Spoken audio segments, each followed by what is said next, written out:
مہرین کے حلق سے چیخ نکل گئی۔ وہ سائیں رحمان نہیں تھے۔ اس کا چہرہ بالکل ہموار تھا، نہ آنکھیں، نہ ناک، نہ منہ، وہ صرف گوشت کا ایک سپاٹ ٹکڑا تھا۔ اس کے چغے کے نیچے سے ننھی نور کے رونے کی آوازیں آ رہی تھیں۔ اس بغیر چہرے والے وجود نے اپنی لاٹھی زمین پر ماری اور حویلی کا سیاہ دروازہ خود بخود کھل گیا۔ اندر سے ایک تیز ہنسی گونجی۔ ہم لوگ کی چہار دیواری میں دوبارہ خوش آمدید، عاصم اور مہرین۔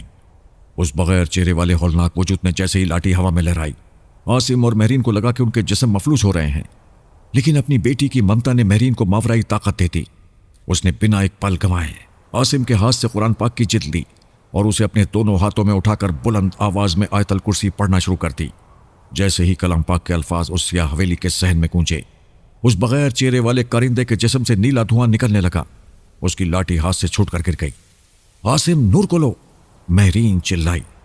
عاصم نے اپنی پوری طاقت جمع کی، مفلوج ہوتے ہوئے قدموں کو جھٹکا دیا اور آگے بڑھ کر اس کارندے کے چغے کے اندر سے روتی ہوئی ننھی نور کو کھینچ نکال لیا۔ جیسے ہی نور باپ کی آغوش میں آئی، اس کے ماتھے پر ابھرتا ہوا وہ شیطانی ستارہ مدھم پڑنے لگا۔ اسی لمحے حویلی کے سیاہ دروازے کے اندر سے حارث جن کا مہیب اور غضبناک چہرہ نمودار ہوا۔ تم میری بساط کو دوبارہ نہیں الٹ سکتے، یہ بچہ میرا ہے۔ اس نے ایک ہولناک کالی آندھی چھوڑی جو عاصم اور مہرین کو کچلنے کے لیے آگے بڑھی، لیکن اس سے پہلے کہ وہ آندھی ان تک پہنچتی، حویلی کے ملبے کے ایک کونے سے ایک تیز سنہری نورانی روشنی پھوٹی۔ اس روشنی کے وسط سے ایک جانی پہچانی سایہ دار شبی ابھری۔ وہ سائیں رحمان کی روح تھی۔ سائیں رحمان نے 1 سال قبل حویلی کے ملبے میں اپنی جان قربان تو کی تھی، لیکن ان کا باطنی جلال اور دعائیہ حصار اس مٹی پر اب بھی قائم تھا۔ حارث، ابلیس کے کارندے، تیرا وقت ختم ہو چکا ہے۔ سائیں رحمان کی روح نے جلال سے پکارا اور اپنا روحانی ہاتھ مہرین کے ہاتھ میں موجود قرآن پاک کی طرف بڑھایا۔ ایک زوردار کڑکدار دھماکہ ہوا، جیسے آسمان سے بجلی زمین پر گری ہو۔ سائیں رحمان نے ایک زبردست حصار بنایا جس نے حارث جن کو حویلی کے اندر ہی جکڑ لیا۔ سیاہ حویلی کی دیواریں اب ریت کی طرح پگھلنے لگی تھیں۔ بھاگو عاصم، مہرین، اب مڑ کر مت دیکھنا، یہ ہم لوگ کا ابدی خاتمہ ہے۔ عاصم اور مہرین نے نور کو مضبوطی سے سینے سے لگایا اور دیوانہ وار پہاڑی سے نیچے اپنی گاڑی کی طرف بھاگنے لگے۔ پیچھے ایک ایسا دھماکہ ہوا جس نے پوری پہاڑی کو ہلا کر رکھ دیا۔ حارث جن کی ایک آخری دردناک چیخ گونجی اور وہ سیاہ املوک حویلی، اس کے کارندے اور حارث جن کی صدیوں پرانی شیطانی طاقت ہمیشہ کے لیے زمین کے سب سے نچلے طبقے میں دھس کر راکھ کا ڈھیر بن گئی۔ کئی گھنٹے بعد جب سورج پوری آب و تاب کے ساتھ آسمان پر چمک رہا تھا، عاصم نے گاڑی لاہور کے ہسپتال کے سامنے روکی۔ ڈاکٹروں نے ننھی نور کا معائنہ کیا اور اسے بالکل صحت مند اور نارمل قرار دیا۔ اس کے ماتھے پر اب کوئی نشان نہیں تھا۔ وہ اپنے والدین کی گود میں پرسکون نیند سو رہی تھی۔ املوک کی چہار دیواری اب ہمیشہ کے لیے ختم ہو چکی تھی، شیطانی چالیں ناکام ہو چکی تھیں اور اس پاکیزہ نور نے اندھیرے کو ہمیشہ کے لیے شکست دے دی تھی۔